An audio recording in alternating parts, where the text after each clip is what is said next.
Baik, bismillahirrahmanirrahim. Assalamualaikum warahmatullahi wabarakatuh. Perkenalkan, nama saya Rizky Apriliani, salah satu mahasiswi dari kelas 3A Program Studi Pendidikan Islam Anak Usia Dini, Fakultas Tarbiyah dan Keguruan Universitas Islam Negeri Mataram. Nah, pada video kali ini insya Allah saya akan menjelaskan mengenai anak prematur dengan salah satu contoh kasus yang ada di sekitar saya. Nah, pada video ini untuk kasus prematur saya akan menjelaskan mengenai ciri-cirinya, dampaknya, solusinya, dan lain sebagainya. Untuk mempersingkat durasi pada video ini, langsung saja kita masuk pada pembahasan pertama, yaitu apa sih itu prematur? Jika pada kelahiran normal, seorang ibu melahirkan pada minggu ke-40. Nah, maka kelahiran prematur ini terjadi pada minggu ke-37 atau lebih awal dari perkiraan hari lahir. Keadaan ini dapat terjadi karena adanya atau terjadinya suatu kontraksi pada rahim yang mengakibatkan terbukanya leher rahim atau yang biasa disebut serviks, sehingga membuat janin memasuki jalan lahir. Kemudian pada minggu terakhir masa kehamilan atau tepat pada minggu ke-40 masa kehamilan merupakan masa yang paling penting dalam pembentukan tahap akhir, yaitu pembentukan organ vital pada janin, termasuk otak dan paru-paru. Pada tahap ini juga merupakan proses peningkatan berat badan pada janin. Oleh karena itu, seorang bayi yang lahir pada keadaan prematur akan berisiko mengalami gangguan kesehatan karena organ vitalnya belum terbentuk secara sempurna, sehingga membutuhkan perawatan yang intensif. Nah, kemudian setelah menjelaskan mengenai apa itu prematur, apa itu kelahiran prematur, sekarang saya akan menjelaskan mengenai penyebab dari kelahiran prematur. Jadi tidak banyak diketahui apa saja yang menjadi penyebab kelahiran prematur ini. Namun, pecahnya ketuban lebih awal merupakan salah satu penyebab utama kelahiran prematur. Nah, selain itu, ada beberapa faktor juga yang dapat memicu terjadinya kelahiran prematur. Nah, faktor yang pertama merupakan faktor kesehatan ibu. Di antaranya yaitu penyakit ibu yang mengandung penyakit yang bersifat kronis, seperti penyakit ginjal atau penyakit jantung.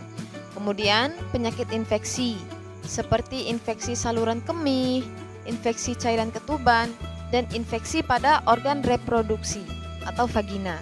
Kemudian kelainan bentuk rahim, kemudian ketidakmampuan serviks atau leher rahim menutup selama masa kehamilan. Kemudian keadaan stres selama masa kehamilan seorang ibu. Kemudian kebiasaan merokok sebelum dan selama masa kehamilan. Nah, itu juga dapat mengakibatkan kelahiran prematur. Kemudian pernah mengalami kelahiran prematur sebelumnya. Contohnya, seorang ibu yang ada pada kelahiran kedua. Nah, sebelum kelahiran ini, seorang ibu ini pernah mengalami kelahiran prematur. Jadi tidak menutup kemungkinan untuk kelahiran berikutnya seorang ibu ini akan mengalami kelahiran prematur lagi. Kemudian faktor yang kedua yaitu faktor kehamilan. Kelainan atau menurunnya fungsi ari-ari. Kemudian kelainan posisi ari-ari yang lepas sebelum waktunya. Nah, terlalu banyak cairan ketuban dan ketuban pecah lebih awal. Faktor yang terakhir yaitu faktor yang melibatkan janin, yaitu kehamilan kembar dan kelainan darah pada janin. Kemudian adapun ciri-ciri seorang ibu yang akan melahirkan secara prematur, yang pertama yaitu mengalami kontraksi berkali-kali. Terjadinya kontraksi berkali-kali saat usia kehamilan kurang dari 37 minggu bisa menjadi sebuah tanda bahwa seorang ibu tersebut akan melahirkan secara prematur.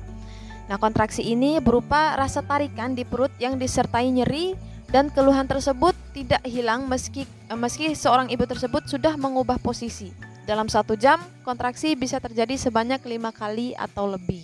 Jadi yang kedua, mengalami kram seperti saat menstruasi.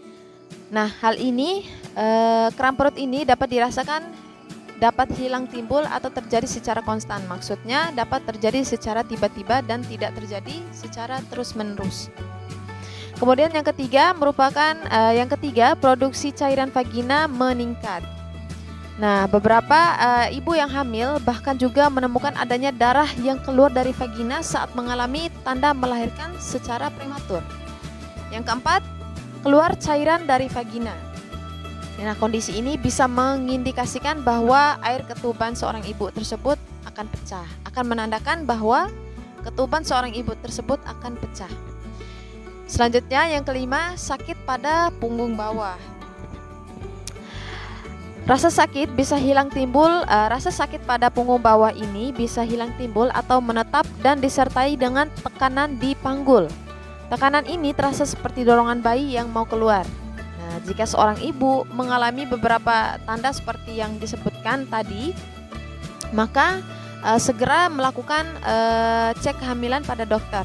Nah, kemudian terdapat beberapa solusi untuk seorang ibu yang sedang pada masa kehamilan untuk menghindari suatu kelahiran prematur. Yang pertama yaitu meminimalkan stres. Nah, cara mencegah bayi yang lahir secara prematur yang pertama yaitu mengurangi rasa stres. Atasi stres dengan menggunakan teknik seperti relaksasi, olahraga, terus memperbanyak nutrisi dan memperbanyak istirahat. Depresi atau stres ini merupakan kondisi medis di mana perasaan sedih yang kuat bertahan untuk waktu yang lama dan mengganggu kehidupan selama masa kehamilan. Kemudian yang kedua yaitu perhatikan jarak kehamilan. Jarak kehamilan berpengaruh pada kesehatan dan kesiapan ibu dalam mengandung dan melahirkan. Jarak kelahiran yang sangat dekat dapat berpotensi menimbulkan komplikasi seperti lahir prematur.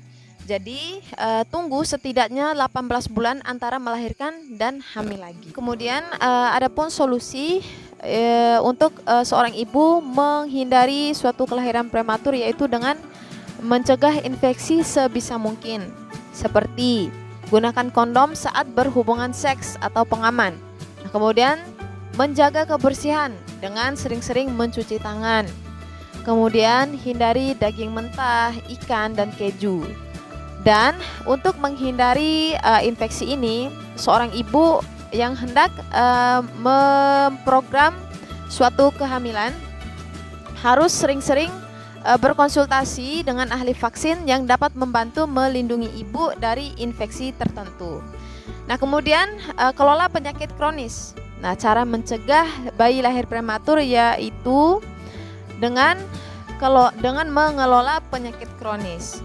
Nah, dapatkan perawatan untuk kondisi kesehatan kronis seperti tekanan darah tinggi, diabetes, depresi, dan masalah tiroid. Beberapa penyakit kronis ibu dapat menyebabkan kelahiran prematur. Jika tidak dirawat dengan baik selama kehamilan, penyakit kronis perlu dikelola dengan tepat selama kehamilan. Kemudian, lakukan olahraga ringan. Nah, jika dokter tidak mengizinkan, ibu dapat melakukan olahraga ringan seperti yoga dan senam kehamilan. Berolahraga adalah cara mudah untuk secara signifikan meningkatkan kualitas mental dan fisik selama dan setelah kehamilan. Olahraga ringan berjalan, yoga, dan juga berenang cenderung aman pada tahap apapun selama kehamilan.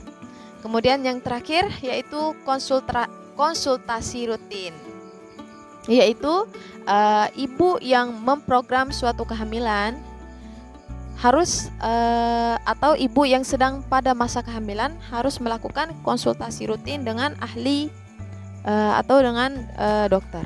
Kemudian penjelasan terakhir pada video ini yaitu mengenai dampak yang terjadi pada bayi yang dilahirkan secara prematur. Yang pertama yaitu penurunan suhu badan pada bayi. Bayi yang lahir prematur mudah mengalami penurunan suhu di bawah normal, yaitu kurang dari 36,5 derajat Celcius. Nah, penurunan suhu ini dapat membuat bayi sesak napas, lemah, pucat, ataupun berwarna biru karena kekurangan oksigen.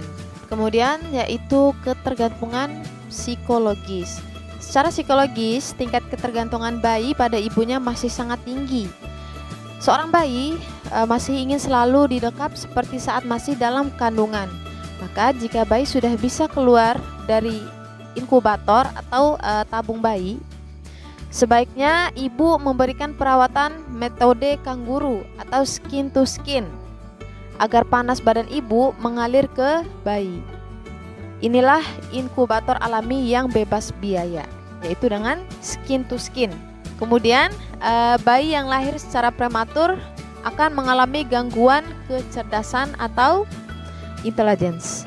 Nah, menurut organisasi March of Dimes, kelahiran prematur dapat memberi dampak pada gangguan perkembangan dan intelektualitas. Masalah ini dapat mengakibatkan seseorang mengalami keterlambatan perkembangan fisik, belajar, komunikasi, dan bergaul dengan orang lain dan mengurus diri sendiri. Kemudian, masalah perilaku. Nah, masih dari sumber yang sama, kelahiran prematur juga bisa mengakibatkan masalah perilaku, termasuk cemas berlebihan atau attention deficit hyperactivity disorder. Kemudian asma. Nah, masalah ini menyerang saluran pernapasan anak yang membuatnya terasa seperti tercekik saat baru lahir. Bayi prematur juga rentan terkena apnea atau henti napas selama 20 detik atau lebih. Kemudian infeksi. Nah, sistem imun pada bayi prematur belum sempurna sehingga mereka lebih rentan terserang virus, bakteri, atau organisme lain yang menyebabkan infeksi. Contoh infeksinya adalah pneumonia atau infeksi pada organ paru-paru, kemudian sepsis, infeksi pada darah, dan meningitis, infeksi selaput otak. Kemudian gangguan penglihatan. Nah, anak yang lahir prematur lebih rentan mengalami masalah penglihatan seperti retinopathy of prematurity atau yang disingkat dengan ROP. Nah, selanjutnya gangguan pendengaran. Nah, masalah ini umum terjadi pada bayi prematur. Nah, gangguan pendengaran ini sudah biasa terjadi pada bayi yang lahir secara prematur, yang memang lebih rentan mengalami gangguan pendengaran dibanding mereka yang lahir tepat waktu. Kemudian yang terakhir yaitu masalah pada gigi. Biasanya bayi yang lahir secara prematur mengalami pertumbuhan gigi yang terlambat. Selain itu, warna giginya juga mudah berubah dan tumbuh secara berantakan. Nah, oke, mungkin itu saja yang dapat saya sampaikan mengenai kelahiran prematur. Lebih dan kurangnya saya sangat mohon maaf. Wabillahi taufik wal hidayah. Wassalamualaikum warahmatullahi